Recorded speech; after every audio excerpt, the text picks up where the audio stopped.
Whoa, now what's happening, y'all? It's your boy, the Toothless Wonder, reporting live from the Bamboozled Again News Network. I got a mosquito in here, and as y'all know, one of my famous slogans: "It's real in the battlefield, and it's getting realer every day." Be word up. These are the times that try the souls of men, and it ain't even really got started yet. It's like it's like they got everybody on slow simmer. You know what I mean? So you be so tender. You know what I'm saying? When they're ready to vow, you falling right off the bone. You know what I'm talking about? But I just feel the need to, as situational opportunities present themselves, to take calculated risks. In this modern culture of just, how would I, it's sometimes it's hard for me to verbalize what I can quantify and articulate to myself, to the people. You know what I mean? This, this, what do I call it? The everyday struggle ain't for your boy.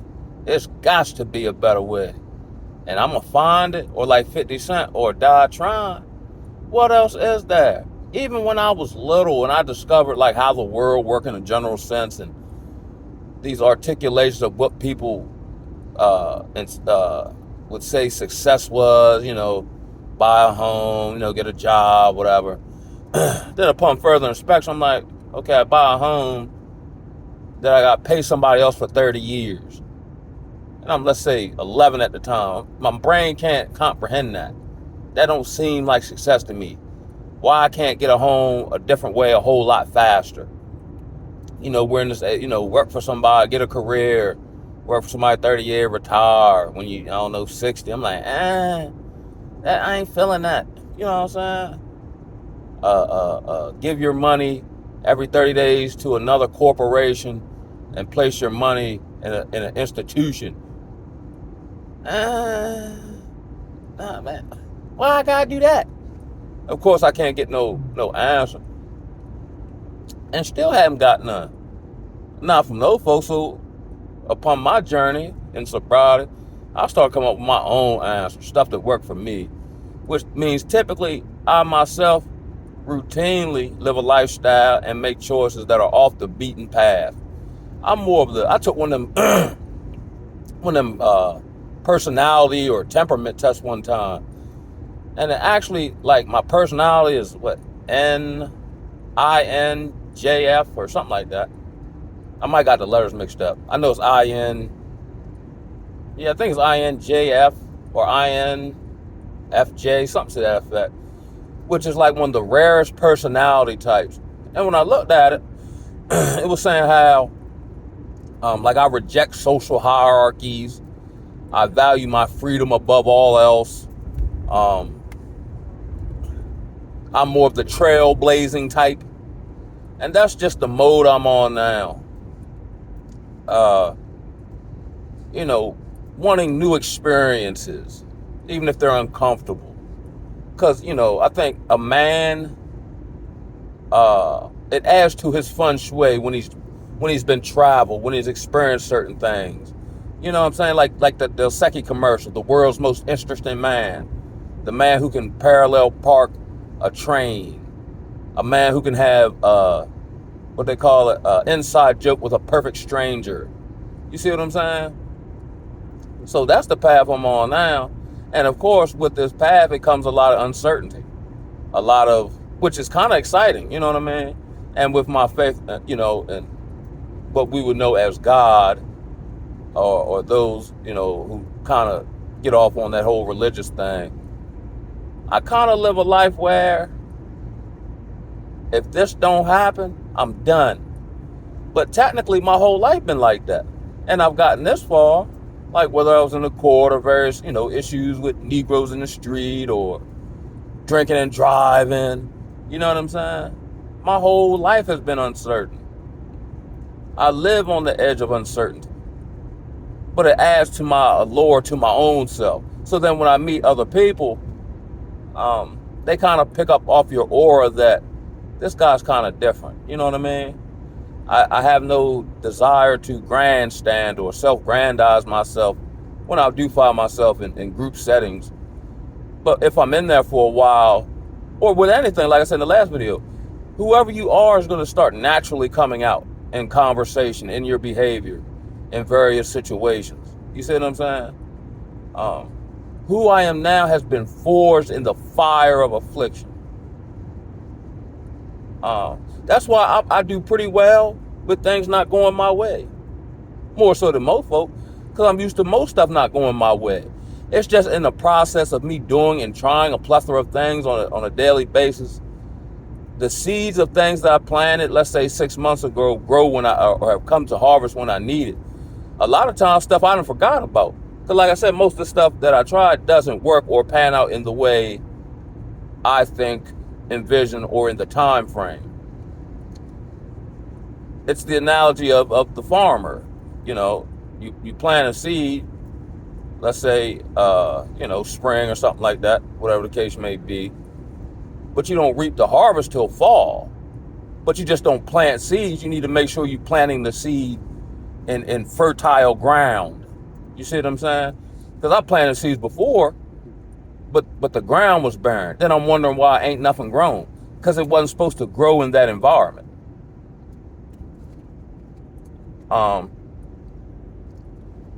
We're on and I routinely say that, and we see it a little more every day if we watch the news or we watch the news in this sense of them formulating what you should believe about a thing. We live in this fear-based society. Like, I've been stopped watching news. I stay abreast of the news, but I don't constantly bombard myself with just, oh, this is going to happen. Oh, it just keeps, I don't find it beneficial. And a lot of times I live a kind of, as I like to use the football analogy, I have an overall general game plan, but the way the game plays out, I just have to line up and call audibles based on how much I practice. Because my game plan isn't going to work against the defense that's lined up. And I see that. So, let's say they playing tight or something like that. I might have to run the ball a little more, or, my offensive line isn't holding up, so I'm going to have to get the ball in my hand quickly, so I'm audible into a bunch of quick hitches or slants, you know what I mean? Just to soften them up. I'm just taking what the defense give me. And then every now and again, I take my shots down the field, or I'll run a flea flicker or some old razzle-dazzle type stuff, just to not stay predictable. Because then they can key on you when they think, you're predictable. I like to switch my style up, you know what I mean? Keeps me alive as I see everyone's light going out of their eyes. And like I said, I refuse to let that happen to me. No, sir. Granted, for whatever I'm working on, it just takes me longer. But typically, like, I've experienced some super high highs and some super low lows.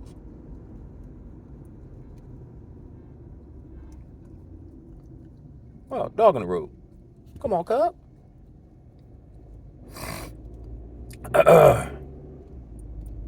But those high, well, now what I do is, even when the high is high, I try to stay even keel. Cause I know what goes up must come down. And when I'm, let's say, low, which I wouldn't really categorize it as low, it's just, I'm in the battle, you know what I mean? But all the skill sets that I have, mentality, so on and so forth, were honed in hardship. Hardship, now of course nobody wants hardship, but I see it for what it is now, necessary to my growth and development as a man, as a human, as a spiritual being having a physical experience. So I'm just open more now to accepting life as it comes while keeping a decent attitude about it. I mean, what else can you do out here? But I'm really, really contemplating now with recent events, and I've been working on it. And again, the things I've worked on to like structure things around this goal haven't gone the way I would like. But now I believe I'm going to ramp up I got a passport and all that of getting out of this country. I'll be honest, I hate it here. I hate everything about Babylon. There's very seldom nothing outside of my door or finding information on YouTube that I find fulfilling, that I ain't really much on entertainment. Even some of the informative information is kind of skewed. Like everything is a bamboozle tactic. And I'm type of brother, if I ain't feeling something, it's hard for me to fake it. I can't. I'm just not feeling the 9-to-5 work culture. I don't care who it is, what it is, because there's a spirit that operates in that. This plantation construct. I'm overly leery. Even if they roll out the red carpet, all this. Now, granted, I understand ain't nothing perfect, nothing ideal, but my soul not in it. My soul is in freedom. My soul is hustling on my time, in my way. My soul is I get up when I want to, not because I'm mandated to. Like, say, it's crazy how I'm set up. Say if I got a plan for, let's say, tomorrow, and I gotta get up 7 o'clock. Like, okay, cool, boom. I get up 7 o'clock, I do what I'm supposed to do on my plan. But if I had to get up 7 o'clock and go to a job, I wouldn't even do it. It's crazy. Here's another thing, like I'm not the most industrious individual, even though I've worked on, upgrading that particular area of my life as far as working with my hands. If I got with a company, now, unless they paid me some super duper spectacular amount, I'd be hard pressed to work for a construction company, right?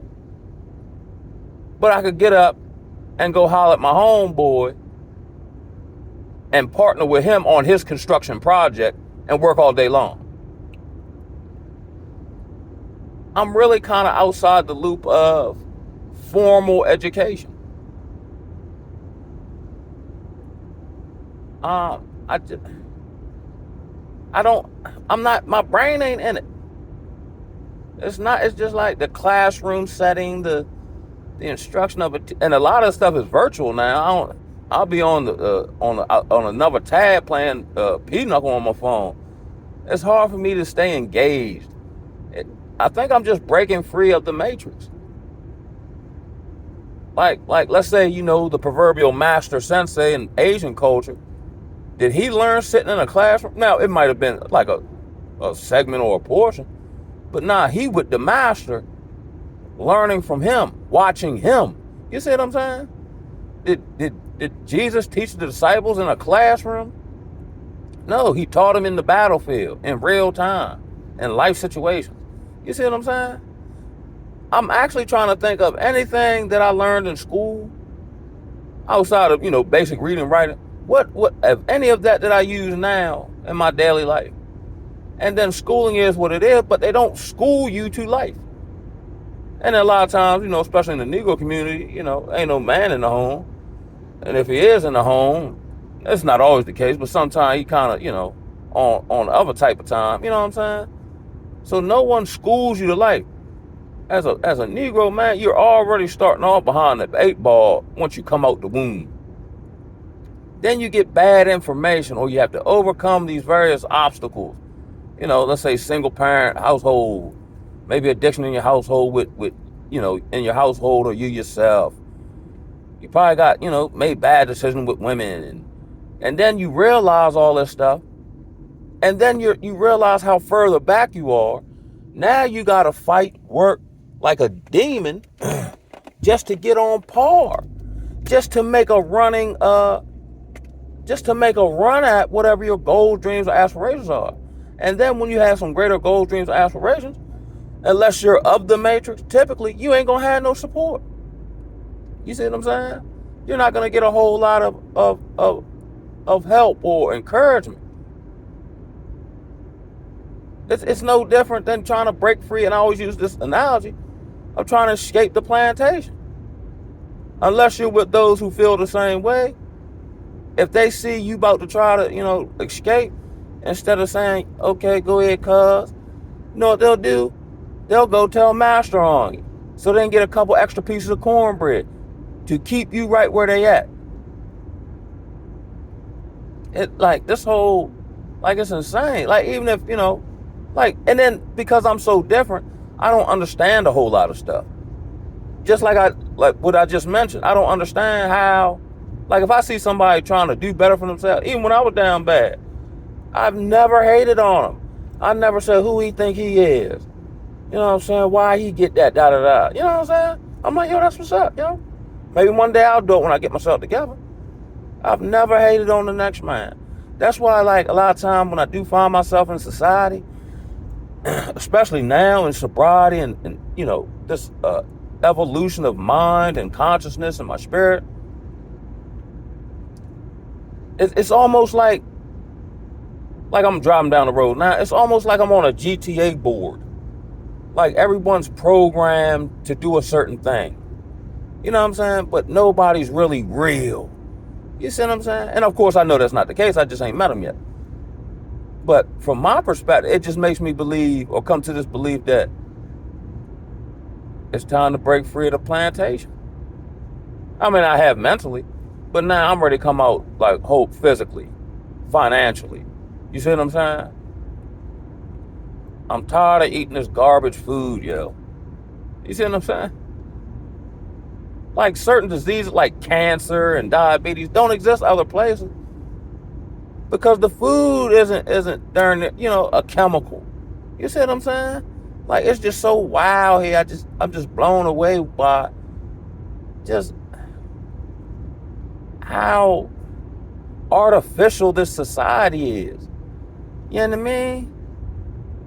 And then when you rise up or you call it out or whatever the case may be, then it's like everybody want to turn, or it's like all the slaves want to turn on you for the master who don't care nothing about them. I can only imagine the trials and tribulations Spartacus had to go through interpersonally when he started, speaking his rhetoric of let's overthrow these people. You know what I'm saying? I'm pretty sure they laughed at him at first or tried to undermine him or, you know what I'm saying? Or any freedom fighter for that matter. Jesus, you know what I'm saying? Like when I was in school or during school age time, some people, they idolize, let's say, someone in business or someone in politics or some sports figure or philanthropist. All the people I identified with and idolize were freedom fighters, regardless of their culture or time period. That's why I say Spartacus is probably one of my greatest historical characters outside of anybody in the scriptures. Because I'm like, wow, I want to be like him. You know what I'm saying? Not only do I want to get free, I want to help others get free. You know what I'm saying? But now we're in a different kind of time and space now, where here's the Frederick Douglass quote, we don't really want freedom, we just want a more comfortable enslavement. Because there's a great responsibility come with freedom. Just like now I got a whole lot for like I plan my day as I see fit. But if I choose to change it or what, I can do that. But there's a great responsibility to come with freedom. Because I know a whole lot of people who, if granted my amount of freedom, it would destroy them because they start doing a whole bunch of wild stuff or doing a whole bunch of stuff they ain't got no business doing. You know what I'm saying? Or using the freedom to lull them into comfortability. See, with me, it's on the opposite because of all the freedom I have.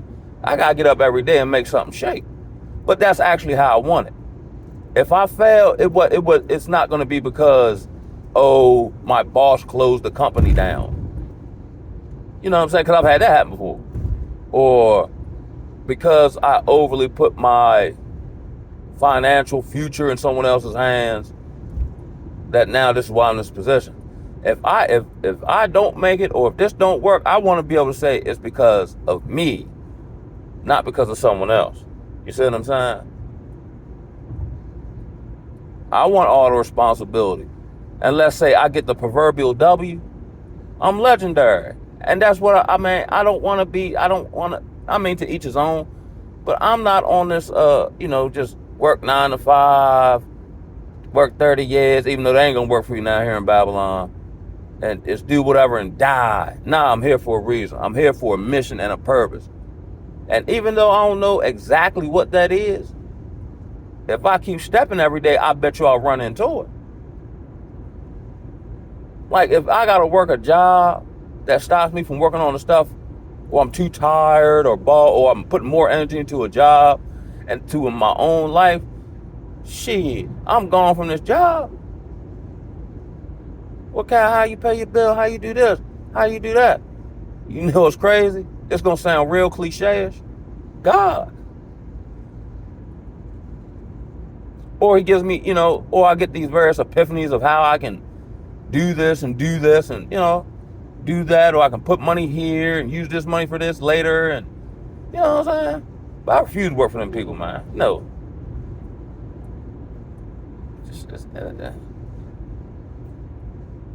They give you all these, like outside, I guess, health benefits, but 401k, you can't, that's one of the biggest scams out there.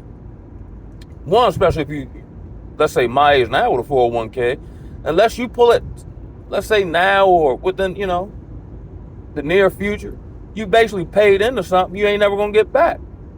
Because all your money gonna get caught in the wash because someone else is managing that for you. You see what I'm saying? I don't want nobody manage nothing for me. And it's not because of trust issues, it's because of wisdom. Because who's gonna manage something better than me? If I educate myself and do my due diligence. Now, if you got one and all that, this ain't no knock on you or anybody who works a job. Everybody got to find their own path. I'm just saying for me, for the Toothless Wonder, who started the Bamboozled Again News Network, I can't say it. I was talking to my mother last night, and then just looking back over, when I started going to school in town and all that. Every time I find myself in proximity of these social groupings and narcissism and, validation and all that, I always run afoul of it somehow. Not even on no grandstanding or I'm calling them out. Just my sheer presence. Oh, here come the hate, or they try to bait you in, you know what I'm saying? To neutralize you that way. Or I've always run afoul of them folks.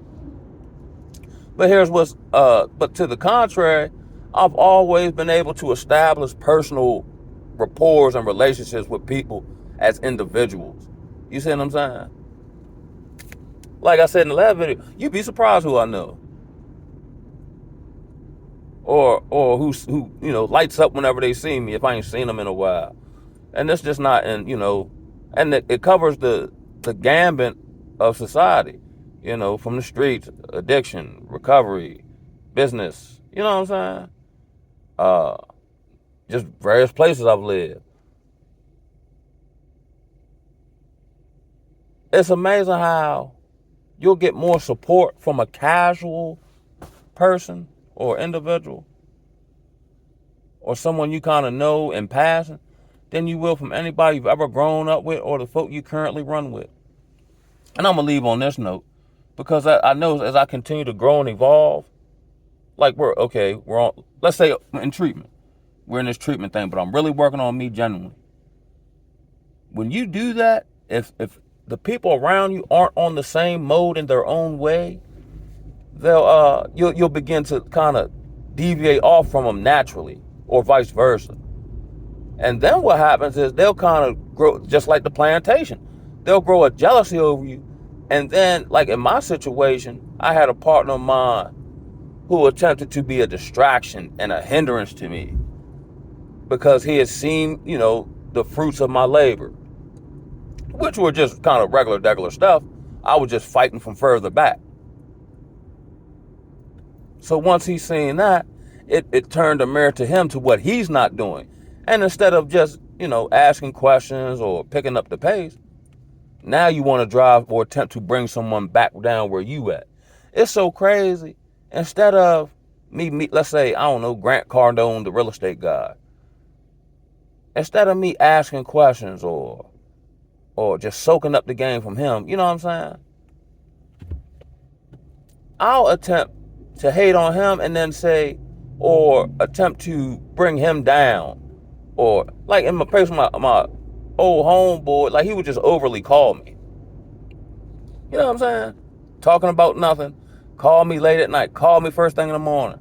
I tell him I'm doing X, Y, call me then. I'm like, yo, why is you calling me so much? Yo, talking about nothing, yo. Then they stop for a day and then go right back to it. So now I feel like you disrespecting my time. Or now I feel like, or now I'm starting to wonder, are you becoming a hindrance? And a lot of times the things that I'm thinking are actually what they are. I just don't want to believe this is how it's manifested. You know what I'm saying? But what you see is what it looked like. And on that note, mama, holla at y'all. Ooh, ah.